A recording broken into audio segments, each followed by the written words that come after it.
Hello. So, I'm Aurora Dimitri. I self-publish books. I self-publish a lot of books. My average is about 6 a year. And today I want to talk about my writing process because I think my process is kind of what makes that possible. Before I talk about what I do for most of my books, I do want to talk about 5 books where the writing process was different, because I think it is important to understand that when we are writing, sometimes some stories need something different. So, first up, I have the books that I wrote the first draft, and I edited the first draft, and I put them online. I do not think that it is unrelated that I find these books to be my worst books. And I do think it's because that's just what I did. And so those books are Buyer and Carl and Jimmy. So these 2 books, I wrote the first draft, I read through, and I realized that the first draft was pretty solid plot-wise. We're not going to talk about the cow. That's a weird thing that a lot of people, I know that the cow doesn't make any fucking sense. And then I just cleaned them up and I threw them up there. So that's these 2. The book that I wrote 2 first drafts of, merged them together, created an outline from that one, rewrote it, and then started doing all sorts of editing stuff. That one was weird for me. Crucifixion of Craig Knox. I do think this is one of my better books. And then some of my earliest books, that I rewrote multiple times. Normally, as we'll get into, I don't have that many rewrites. These ones, I think I rewrote Iscariot 12 times. I have so many goddamn drafts of this book on my computer. And One More Sad Song got rewritten at least 5 or 6 times. So these ones right here are my exceptions to the rule. But I think every other book that I've written has had, oh wait, one more. This one was edited by an actual professional editor. Because it was, he was also an author. He's dead now. He was my creative writing professor. It was Larry Wywoody. And if you read Larry Wywoody, you would be like, why the fuck did Larry Wywoody edit a campy horror novel? My writing was clean enough that he could edit the whole thing. It was wonderful. So those 6 then, I guess, are different. So normally, when I'm writing a book, my favorite part is the first draft. I love a first draft. I started writing first drafts with NaNoWriMo, and my first one was, of course, the one that I've written 12 times. And so for a first draft, normally I do pump it out pretty quick. Like your NaNoWriMo, like 30 days is about the longest I will go on a first draft. Sometimes I'll write a first draft in a week, sometimes it'll be 2 weeks. I think about 2 to 3 weeks is my average time for a first draft. My first drafts are glorified outlines. They are generally, unless it's a NaNoWriMo novel and it has to be 50,000 words, generally they sit somewhere between 10,000 and like 30,000, somewhere around there. Sometimes they're shorter. Sometimes my first drafts are really just an extremely glorified outline. And I'll work out character stuff in the first draft. I'll figure out character names. I'll figure out where we are, and I'll figure out a rough plot sketch. So once I finish my first draft, I set it aside for like several years because I have so many projects on my computer, so many things that I have going on because I love writing first drafts. So I write, too many of them a year. And so I let that sit. Let's say that I'm ready to get back to this first draft. The first thing I do is I pull it out and I create an outline from it. Apart from those 2 that I showed you, I very rarely use anything from a first draft in the final book. Mostly what I'll do is I'll pull out this first draft, I take a look at it, and I create an outline for it. Normally this happens right before I write the book. I did decide to do something a little bit different. At the end of last year, I did create outlines for all the books that I needed to finish and I needed to rewrite this year. And I did that, I finished that, I think, on New Year's Eve. So the first book I'm coming out with this year, I'm in the final stage of, so I've got an outline for Promise Me, which is the 6th Aughts Boys book. I have some kind of fucking outline for Class B, which is a Pentology of Hell thing. I've got an outline for the final, I don't want to show you that, for the final Serial Killers Cookies book. I've got an outline for a standalone, and I've got an outline for a prequel novella for the Tanan series. And for most of my outlines, I do prefer to not split my outlines into chapters, because when I do that, I find that my writing is worse. Some books I have to do that with, are stuff like the Cereal Clears with Cookies, because I have so many different point of view characters that I have to kind of split it into chapters so that I can kind of keep the rotation going right. But even with the Promise Me, we just have two timelines that we flip between the adult timeline and the child timeline. Even that one, I just made two separate outlines, and whenever I decide that a chapter needs to be done, that's when I'll swap timelines. And that's what I do for most of my books. I try very hard to not have chapter breaks in my outlines. For the Rico novella, this is going to be something that's interesting, because previously, the Teen Non books, I have multiple point of views, so I have had to split up chapters. But the novellas are single point of view, which means that I don't have to split up the chapters.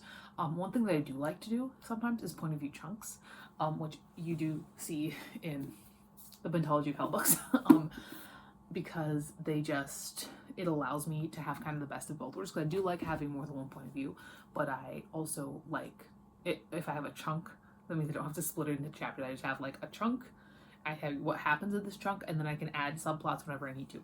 So once I am finished with the outline, I go to a rewrite, and it is a full, clean rewrite. Like there's nothing coming from the previous, the first draft, apart from there's one scene in One More Sad Song that I just loved the beats of the conversation. Where is it? I think it's before this. I think it was before winter. It was when they were talking. I'm going to read it to you, so maybe you buy One More Sad Song. It was my most sold. This book might be the most money in 2023. It's because it's the only book I ever fucking market, because I love this series. I love the Yachts Boys books. I think it was before this. I think they were at the mall. I think it was before that too.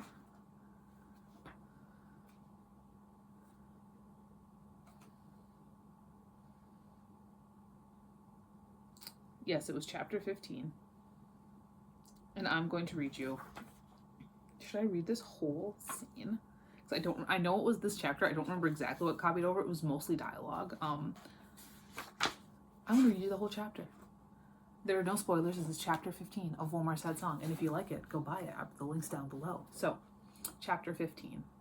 Zeke didn't know how they hadn't gotten banned from the mall yet. Grinding down handrails outside was enough to get them chased off. And in addition to doing that a million times, they'd broken into the back stairwell in an attempt to get to the roof once, and almost gotten the cops called on them once or twice. But there they were, Monday evening, skateboards tucked under their arms and sweating a little from the still present heat. It was the 1st of November, and though they'd had a little snow on Halloween, it had melted by now. It was back to the leftover summer heat. Zeke figured they'd still get a shit ton of snow before Thanksgiving, though. He was never lucky enough for no snow. Kevin grabbed his sleeve as they passed Blockbuster. Dude, let's rent a movie for tonight. Can I pick? Kevin hesitated. We can agree. Kevin, when you say we can agree, we end up arguing for 20 minutes and then you sneak off and rent The Matrix again. Kevin rolled his eyes, but instead of insisting The Matrix was the best movie of the last 10 years, Zeke had accepted that they were probably going to watch The Matrix that night. He just liked arguing with Kevin because when Kevin got frustrated, he looked like a toddler. His gaze caught on the Orange Julius stand. Hey, Oliver's getting off. Let's go see him. Dude, I don't know. But Kevin was gone, heading for the Orange Julius stand and the small, hunched-over figure of Oliver West heading out into the mall. Kevin was waving like an idiot. Zeke followed him. Yo, Oliver, over here. Oliver hesitated for a second, and then recognized them as the two who had literally saved his ass the night before, and then he started walking toward Kevin. Slowly, like he wanted all the time he could possibly get to turn and sprint the other way, but he went. When Kevin came even with him, he grabbed Oliver around the neck and pulled him to a half-bro hug, half-headlock. Oliver just sort of hung there, looking at Zeke through his bangs for help. Zeke caught up with him and shoved Kevin's stroller with 3 fingers. Dude, lay off. Kevin looked at him, frowning, but let go of Oliver. When Oliver stood up, shaking hair out of his face, he was bright red, either from lack of air or embarrassment. Zeke didn't know. So, dude, Kevin said, me and Zeke are hanging out tonight, and we're going to grab a movie, and you can come with us. To hang at my place, I mean. All you have to do is answer this question right. Do you want to watch a movie I pick, or the movie that Zeke picks? Oliver said. He glanced at Zeke. We're probably just getting The Matrix, Zeke said. He glanced at the Orange Julius stand. He wanted a Julius. Kev, chill. I want an Orange Julius. I'll be back. By the time he'd gotten his Julius, the person who had relieved Oliver was a man in his 40s, who Zeke thought was probably at least a little retarded. You had to be working on Orange Julius that old. This book takes place in 2004. Kevin and Oliver had sprawled out over the couches by the fountains a few stores down right in front of the Hot Topic. Zeke's board hung from his fingers, and he considered pushing his way down to them, but then decided that was probably the best way to get them banned from the mall, and he really liked the Orange Julius's in the Blockbuster. So we walked. He flopped down on the seat beside Kevin. What are we talking about? Oliver's asshole roommate, Kevin said. He poked at Zeke's eye. The bruise from Matt was long gone by now. The one who punched you in the face. Oh, that dick, Zeke said. Well, that was a while ago. Why are you talking about that? We weren't talking about how we punched you in the face, Oliver said. We were talking about how he tried to murder me last night. And how since hockey started, Nash's Moran's like a way better forward than him. He's been even more pissed. Zeke had no idea what hockey words meant, so he just grunted. I have to fight him because of that punch still. He eventually decided on fiddling around with the straw. He took a drink up his Julius. Kevin rolled his eyes, and Oliver frowned. What? Why?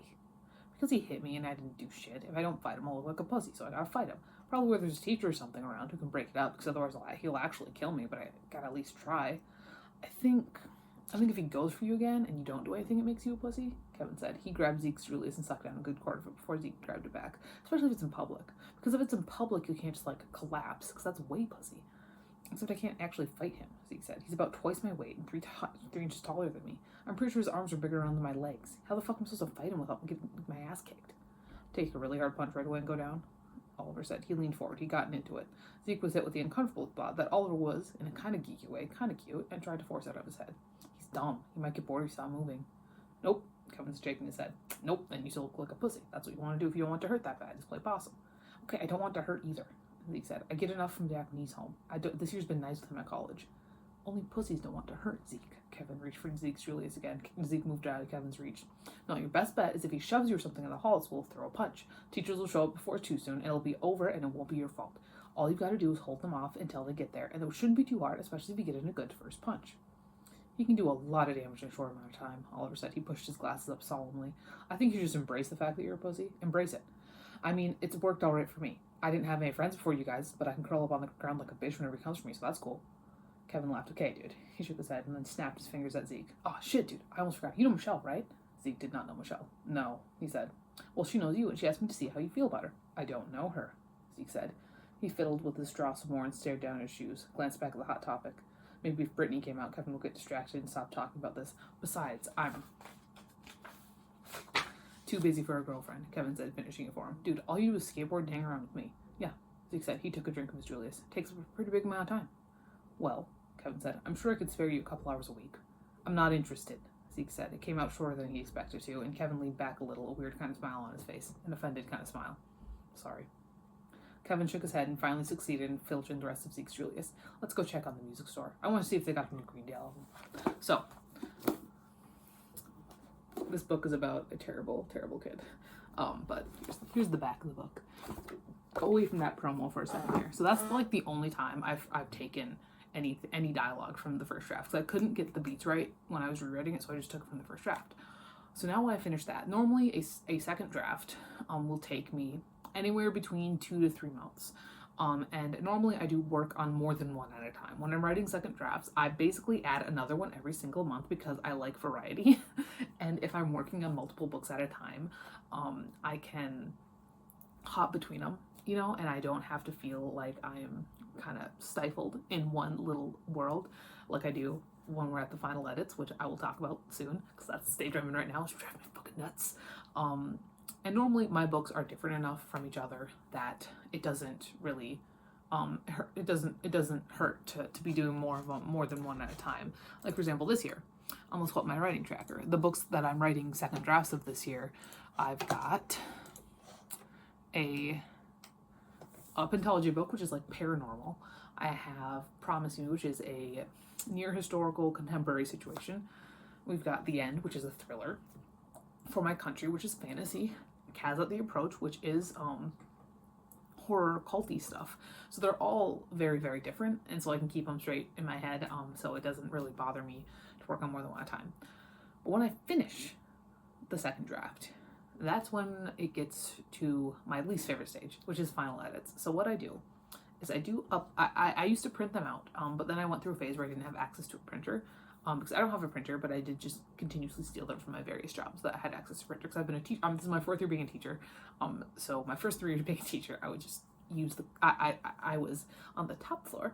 It was me and then my fiance was across the hall teaching math. I was teaching high school English, and then between us there was a copy room, and we were at the top floor. Nobody wanted to climb those stairs, so I would just use that copier to print off my books. And in the summertime, I worked in a library, and I worked nights, and nobody ever came in, so I would use I would use prints there too.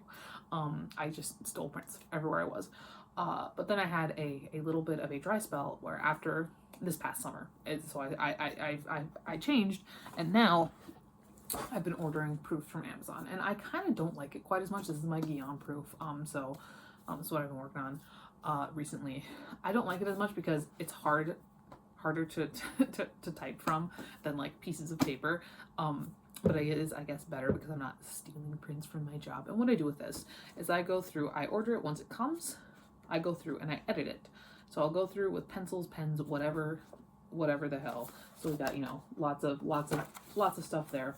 Once I'm done editing it, I retype it. And when I retype it, it ends up being a sort of, that I kind of retype it into how I'm going to have it printed, because I do all my internal pages and stuff myself on Microsoft Word. I know it could look better, but they don't look too bad, and I try to keep them consistent within a series. The first edition of Fucking Scary is the worst because I forgot to make it not double spaced. But now I've learned, little tricks and tips like convert it to a PDF before you upload it, because then it'll keep how you have it like spaced out and stuff like that. So then I do that. Guillaume, I might have somebody do the internal design. I don't know if I'm gonna have enough time yet, honestly, because it's taking me so goddamn long. I'm fast at typing. My average, my general, like my lazy speed is about 90 words per minute, 90 to 100. My top speed the top speed I've ever gotten is 147. I am dying to hit 150. I don't know if it's ever gonna happen, but I'm dying to. But in general, I type between 90 and 100 words per minute. So retyping it doesn't take that long. But when I'm doing this, when I'm on the final edits, when I'm retyping, I don't work on anything else. I only work on the thing I'm currently doing. And even when it's a project I love, like Guillaume, it drives me insane.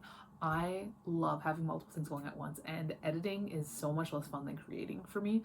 I think my favorite is first drafts, and then it's second drafts, and then it's the final edits. It's my least favorite part of the writing process. I know it's necessary, obviously. When I don't do it, I get Carl and Jimmy, which is not a bad book. I keep saying it's bad, which is like not a great sales tactic, I don't think. But it's not. Just on the writing level, it's not bad. But I do think that it could be better. It could be better. And also, I do like the internal design for this one. God, I like it. I like it. Yeah, this is what it looks like. That looks nice. That's nice. That's Microsoft Word. Microsoft Word and somebody who doesn't know what they're doing, baby. That's what that is. So it's my least favorite. It's my least favorite part. That's what I'm in right now. I'm like halfway through. So that's that. And this year I have been deciding that I do want to try and do more marketing stuff where it comes to like pre-order dates and stuff. Because previously I finish it, I put it up on Kindle, and then it's out, it's open, it's free, and that's just what I do. For Guillaume, I just updated the stuff and I put it up there for pre-order for March 3rd. So that's exciting. That's exciting for me. I don't know. Yeah, normally I don't do that. So then, yeah, once I'm done with the final edits, once I'm done typing it up, I save it as a PDF, I upload it, and then normally I just hit publish. But for Guillaume at least, and then maybe for my other standalone, maybe for my series books, I might just keep put them out as I put them up. For my other standalone, it's gonna be, I'll put up for pre-order, and all that. And that's kind of my writing process.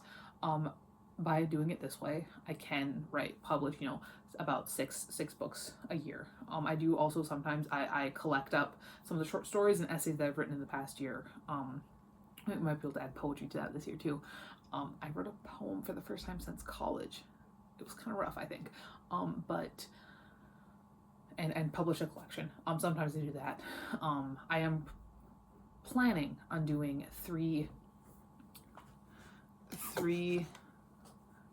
first drafts this year. I'm planning on doing an Otts Boys book, the sequel to New Match, and a standalone. And I have lots of ideas in my head for standalone.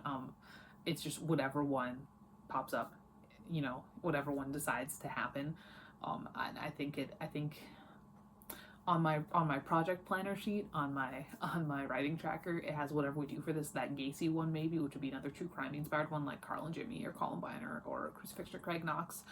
But I think I've got in my head a different idea that would be more similar to like Hell, but also maybe some romance elements because I've been reading more romance lately, and I don't know. I'm thinking about it.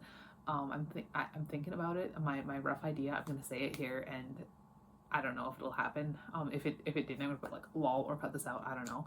My rough idea is it's about these three people. It's a set of twins, and they, when they were younger, they had the brother had this really good friend who was from a bad family, was kind of a bad kid, but then he ends up coming. This friend ends up coming back when they're like adults, like young adults, like in like college age. Maybe I don't have my first drafts. I don't know anything before I put it down. This is like the most I ever know. And then there's something will happen. I don't know. We'll see. That's my idea. That might be my nano this year. My November nano. My April one will be the Otts Boys one. The July one will be the sequel to New Match, which was my most recent book. And it's like the one series I got going right now that doesn't have a new book coming out this year because I don't have the first draft of the second book written.